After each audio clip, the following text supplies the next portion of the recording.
اذان سننے والے کو دو قسم کے جواب دینے ہوتے ہیں، ایک عملی کہ نماز کے لیے مسجد روانہ ہو جائے، یہ واجب ہے،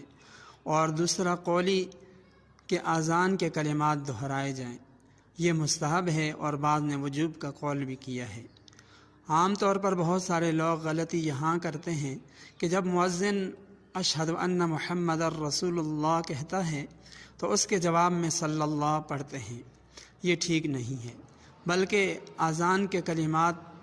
جب مؤذن کہے تو وہی کلمات دہرائے جائیں جو مؤذن کہتا ہے۔ البتہ حی علی الصلاۃ، حی علی الفلاح کے جواب میں لا حول ولا قوۃ الا باللہ، اور اقامت میں قد قامت الصلاۃ کے جواب میں اقامہ اللہ و ادامہ، اور صبح کی اذان میں جب مؤذن کہے الصلاۃ خیر من النوم تو اس کے جواب میں صدقت و بررت کہا جائے۔